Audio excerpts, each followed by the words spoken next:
बहुत समय पहले की बात है। आनंदपुर नामक गांव में एक साधारण सा लड़का अपनी माँ के साथ रहता था। उसके पिता का बचपन में ही देहांत हो गया था। वह अपनी माँ का इकलौता बेटा था। ना उसका कोई भाई था और ना ही कोई बहन। माँ ने बड़े प्यार से उसका नाम ठनठन पाल रखा। ठनठन पाल बहुत ही मेहनती और ईमानदार लड़का था। अब वो धीरे धीरे जवान हो गया था।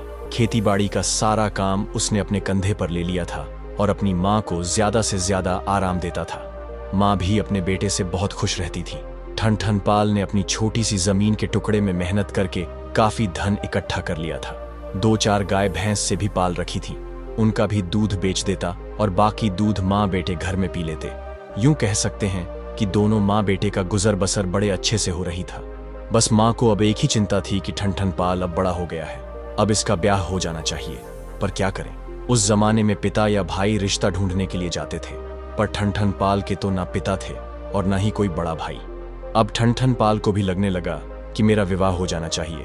कभी कभी ठनठन पाल अकेले बैठा अपने आप से ही बड़बड़ाता रहता, मेरे साथ के सभी साथियों की शादी हो गई है, मेरे जितने भी दोस्त हैं सब शादीशुदा हैं, मैं अकेला ही कुंवारे सांड की तरह घूम रहा हूँ। अरे यार, अब तो मैं भी चाहता हूँ कि मेरे घर में एक सुंदर सी औरत हो, जिसकी पायल की छम छम, चूड़ियों की खन खन हरदम कानों में पड़ती रहे। हाय हाय, कितना सुहावना होता होगा वह सब कुछ। अकेले बैठे ठनठन पाल अक्सर यही सोचता रहता और खुद ही मुस्कुरा देता। एक दिन ठनठन पाल की माँ ने कहा, बेटा, गांव में जो देवी का मंदिर है वहां के पुजारी के पास जाओ और उनसे विवाह की पूजा करवा लो।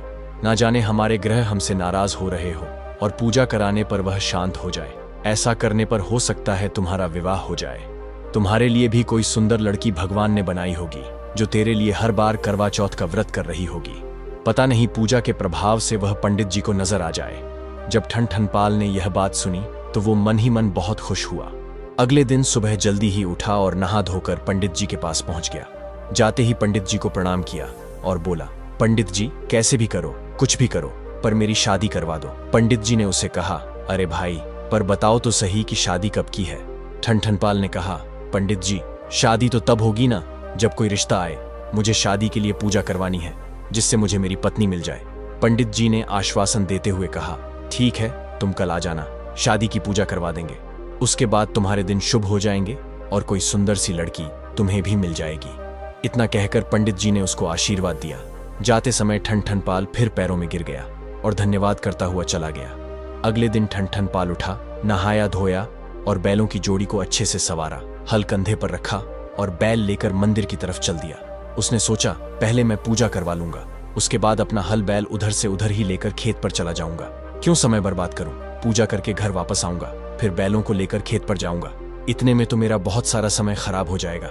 ये सोचते हुए ठनठन पाल अपने हल और बैलों को लेकर ही मंदिर पहुंच गया।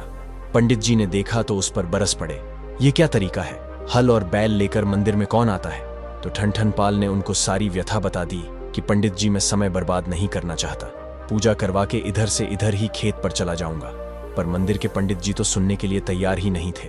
बोले, नहीं नहीं, मंदिर में बैलों का कोई काम नहीं है, जाओ पहले बैलों को घर बांध के आओ और फिर पूजा करना।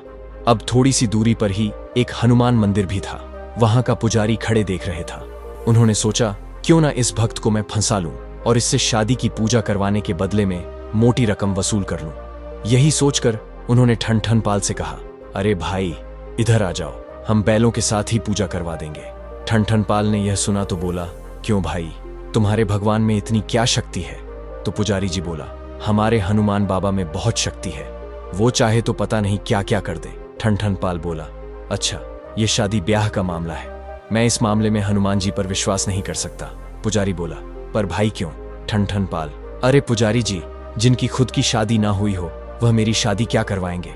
यह सुनकर वह पुजारी चुप हो गया। इधर देवी मंदिर के पुजारी ने सोचा, इस तरह तो यह जजमान हाथ से निकल जाएंगे, अच्छी खासी दान दक्षिणा मिल जाएगी, क्यों उस पर लात मारूं, इनकी पूजा है, जैसे यह चाहे कर लेंगे। यही सोचकर पंडित जी ने ठनठन पाल से कहा, ठीक है जजमान, आपकी पूजा है, आप जैसे चाहो वैसे कर लो। चलो ठीक है, आप ले आओ बैलों को और बैलों के साथ ही पूजा कर लो। ठनठन पाल ने बैलों की रस्सी हाथ में पकड़ी और मंदिर में जाकर खड़ा हो गया। बैल पीछे खड़े थे। पूजा शुरू हुई, मंत्र उच्चारण हुए, प्रसाद चढ़ा, दान दक्षिणा रखी गई। अंत में पंडित जी ने कहा, जजमान, पूजा समाप्त हुई, अब जरा घंटा बजा दो। ठनठन पाल, जो बैलों की रस्सी पकड़कर खड़ा हुआ था, बोला, ठीक है पंडित जी, आप मेरे बैलों की रस्सी पकड़ो तो मैं घंटा बजा दूं। अब रस्सी पंडित जी को पकड़ा दी और ठन ठन पाल लगा घंटा बजाने। जैसे ही घंटा बजा, घंटे की आवाज सुनकर बैल बिदक गए और दौड़ने लगे। अब बैलों की रस्सी पंडित जी के हाथ में फंस गई। बैल दौड़े तो पीछे से पंडित जी भी दौड़ने लगे। आगे आगे बैल, पीछे पीछे पंडित जी और उनसे पीछे ठन ठन पाल। सारे सर पर दौड़े चले जा रहे थे। उन्हें इस तरह दौड़ते हुए देखकर पास वाले हनुमान मंदिर के पुजारी जी ने हंसते हुए कहा, क्यों, क्या हुआ पुजारी जी? कहा दौड़े जा रहे हो?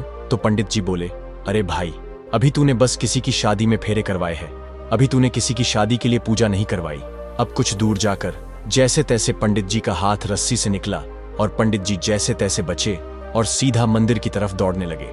वो नहीं चाहते थे कि अब ठन ठन पाल उन्हें किसी और नई मुसीबत में फंसा दे। दौड़ते दौड़ते दूर से ही हाथ हिलाकर बोले, हो गई पूजा, अपने घर जाओ, 1-2 दिन में रिश्ता आ जाएगा। हुआ भी यही। पता नहीं पूजा का प्रताप था या भाग्य के लेख। 2 दिन बाद ही ठन ठन पाल का रिश्ता आ गया। ठन ठन पाल का रिश्ता पक्का हो गया। पूरे गांव में शोर मच गया। सबसे ज्यादा खुश थी ठन ठन पाल की माँ। धान धुलाई और अनाज पिसाई शुरू हो गई। निश्चित समय पर बारात गई और एक सुंदर सी लड़की से ठन ठन पाल का ब्याह हो गया। ब्याह के बाद दुल्हन आई। 2-3 दिन ससुराल में रही और अपने मायके घर चली गई। अब ठन ठन पाल का अपनी पत्नी के बिना घर में मन न लगता। उसे अपनी पत्नी के बिना घर सूना सूना लगता था। एक दिन ठन ठन पाल अपनी माँ से बोला, माँ, शादी के बाद लड़कियां ससुराल में अच्छी लगती हैं, मायके में नहीं। मेरी बीवी को बहुत दिन हो गए हैं, क्यों ना मैं उसे जाकर ले आऊं। शर्माते हुए ठन ठन पाल ने जब यह बात कही तो माँ भी मना न कर पाई और बोली, हाँ बेटा, सही कह रहे हो। बहू जब से गई है घर सूना सूना सा हो गया है। पहले तो हम रहते ही थे, पर अब बहू का जब से घर में वास हुआ है तब से उसके बगैर घर खाली सा लगने लगा है। तू कल ही चला जा और बहू को ले आ। मैं आज ही खबर भिजवा देती हूँ बहू के मायके में कि कल मेरा बेटा बहू को लेने आ रहा है। यह सुनकर तो मानो ठन ठन पाल की खुशी का कोई ठिकाना न रहा। पूरी रात उसको नींद नहीं आई। अगले दिन ठन ठन पाल सवेरे जल्दी उठकर नहाया धोया और बैलगाड़ी लेकर अपनी घरवाली को लेने चल दिया। पहले कोई यातायात के ज्यादा साधन तो होते नहीं थे। लोग अपनी बैलगाड़ी से ही आते जाते थे। शाम होते होते ही ठन ठन पाल अपनी ससुराल पहुंच गया। ससुराल में ठन ठन पाल का जोरदार स्वागत हुआ। चूल्हा जला, खूब इंतजाम होने लगा। पूरी पकवान बनने लगे। उसकी बीवी की बहनों ने तरह तरह के व्यंजन बनाए। पूरी, सब्जी, हलवा। अब पूरी छोटी छोटी बनी थी। ठन ठन पाल जैसे ही खाना खाने बैठा तो उसने देखा कि बहुत छोटी छोटी पूरियां हैं। उसकी माँ तो बड़ी बड़ी रोटी बनाती थी जिनके 4 टुकड़े करके वह खाता था। अब उसने देखा छोटी छोटी पूरियां हैं तो एक एक पूरी पर सब्जी रखता और ऐसे ही निकल जाता। सालियों ने जब यह देखा तो वे उसका खूब मजाक उड़ाने लगी और हंसी मजाक करने लगी। अब ठन ठन पाल की बीवी को यह सब अच्छा ना लग रहा था कि उसका पति इस तरह बुद्धूपन से खाना खाए। वह थोड़ी पढ़ी लिखी समझदार थी तो उसे यह हरकत अच्छी ना लग रही थी। चूल्हे पर पूरियां बनाते हुए वह इस बात का इंतजार कर रही थी कि ठन ठन पाल कब उसकी तरफ देखे और कब वो उसको इशारा करे। संयोग से ठन ठन पाल की नजरें अपनी बीवी से मिली तो उसकी बीवी ने हाथ के इशारे से 2 उंगलियां ऊपर करके उसे समझाया कि अरे भले आदमी, कम से कम एक पूरी के 2 टुकड़े तो कर। ठन ठन पाल बेचारा सीधा आदमी, उसे लगा कि बीवी बोल रही है कि एक एक नहीं 2-2 खा। अब उसने 2-2 पूरियां ली, एक पर सब्जी रखी और दूसरी को उसके ऊपर रखा और 2-2 पूरियां एक साथ खाने लगा। सालियों ने जब यह देखा तो जोर जोर से हंसने लगी। अब उसकी पत्नी को और ज्यादा गुस्सा आ गया। माथे में हाथ मारकर सोचने लगी, हे भगवान, कैसा निरा बुद्धू आदमी पल्ले पड़ा है, इसे तो खाने तक की तमीज नहीं है। ठन ठन पाल ने जब उसको माथे में हाथ मारते देखा तो उसने समझा कि यह बोल रही है यानी तू ऐसे ही खा ले जैसे पहले खा रहा था, कम से कम एक एक पूरी तो खा रहा था, अब तो तूने हद ही कर दी। ठन ठन पाल ठहरा सीधा आदमी, उसे अपनी बीवी का एक भी इशारा समझ नहीं आ रहा था। ढेर सारा खाना खाकर ठन पाल की भूख अब खत्म हो गई थी।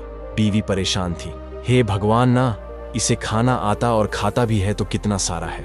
ठन ठन पाल उठा और बिस्तर लगा हुआ था, जाकर सो गया। अगले दिन ठन ठन पाल अपनी बीवी को विदा कराकर जैसे चलने को हुआ तो सालियों ने मजाक में कहा, जीजा जी जा तो रहे हो, रास्ते में मेला लगा है, हमारी बहन को जरा मेला दिखाते हुए ले जाना।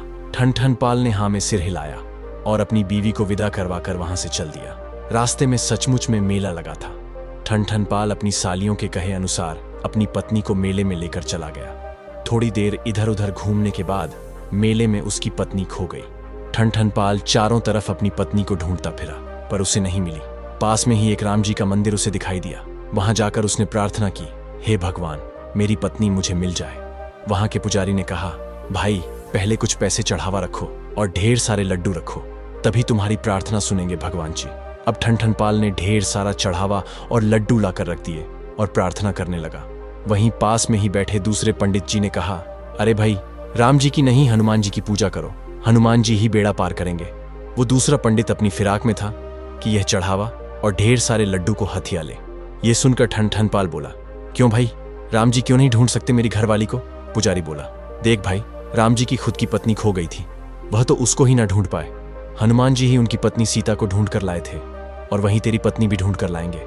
तू यह लड्डू और चढ़ावा लेकर इधर आ जा, मैं प्रार्थना करवा देता हूं हनुमान जी से। देखना थोड़ी देर में ही तेरी पत्नी तेरे पास आ जाएगी। अब ठनठनपाल को यह बात जम गई। सारा चढ़ावा, रुपया, पैसा और लड्डू लेकर पहुंच गया दूसरे पुजारी के पास और जाकर पूजा करवाने लगा।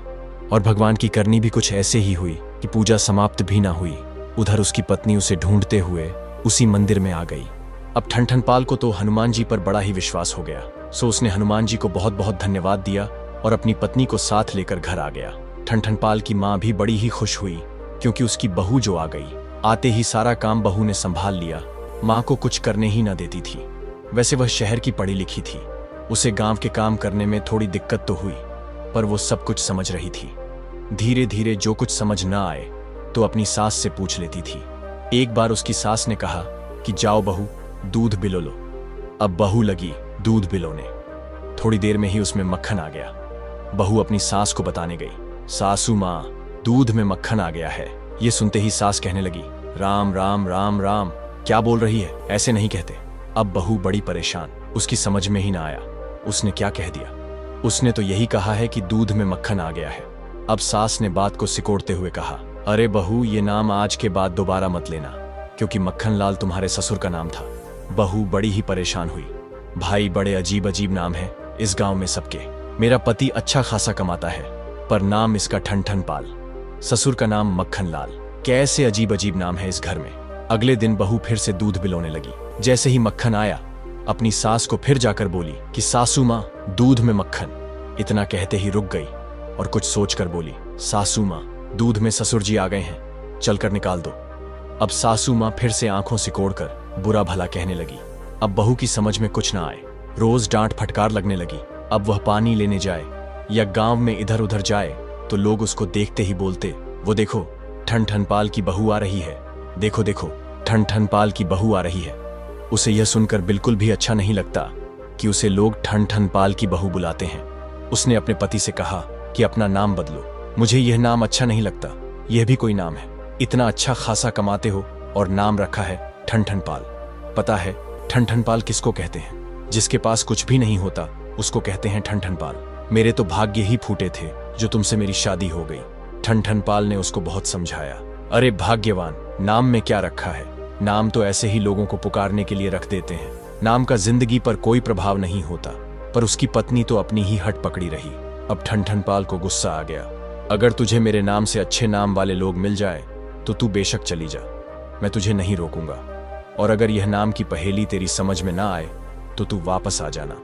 अब उसकी घरवाली गुस्सा होकर घर छोड़कर चल दी। रास्ते में उसे एक छोटी सी लड़की मिली जो कि लकड़ी बीन रही थी, फटे पुराने कपड़े पहन रखे थे। अब ठनठनपाल की पत्नी ने उससे पूछा, बेटी तुम ये क्या कर रही हो और तुम्हारा नाम क्या है? उस लड़की ने कहा, मेरा नाम लक्ष्मी है। ठनठनपाल की पत्नी सोचने लगी, लक्ष्मी और लकड़ी बीन रही है, ये क्या अजीब बात है। वो सोचते हुए आगे बढ़ी तो उसे एक भूसे की बैलगाड़ी ले जाता हुआ एक आदमी मिला। उस आदमी से उसने रास्ता पूछा और रास्ता पूछकर बोली, भैया तुम्हारा नाम क्या है? तो उस आदमी ने कहा, मेरा नाम धनपाल है। वह सोच में डूब गई, बैलगाड़ी में भूसा लोड हो रहा है और नाम है धनपाल। थोड़ा आगे बढ़ी तो एक शव यात्रा जा रही थी। उसने उन लोगों से पूछा, भैया क्या हुआ इनको और क्या नाम था इनका? लोगों ने कहा, बड़े अच्छे आदमी थे बेचारे, नाम था अमर सिंह। बस वहीं से ठनठनपाल की पत्नी वापस लौट आई और घर की दहलीज पर जैसे ही कदम रखा तो ठनठनपाल ने कहा, अरे भाग्यवान लौट आई, तुम तो गुस्सा होकर जा रही थी, फिर वापस कैसे आ गई? बोली, मेरी नाराजगी दूर हो गई। ऐसा क्या देखा भाई तुमने जो तुम्हारी नाराजगी दूर हो गई और तुम उल्टे पैर घर की तरफ आ गई? अब वह बोली, लकड़ी बीने लक्ष्मी, भूसा ढोए धनपाल, अमर सिंह तो मर गए तो भले मेरे ठन पाल। ये सुना तो ठन पाल की आंखों में खुशी के आंसू आ गए और उसकी पत्नी भी समझ गई थी कि नाम से कुछ नहीं होता। मेरा पति अच्छा खासा कमा लेता है, मेरी सारी ख्वाहिशें पूरी करता है, मुझे खुश रखने की कोशिश करता है। रही बात सासू माँ की तो वह पुराने विचारों की है। कोई बात नहीं, दिल की तो अच्छी है, सब निभ जाएगा। यह सोचकर हंसी खुशी रहने लगी। दोस्तों, कहानी अच्छी लगी हो तो वीडियो को लाइक कर दो यार।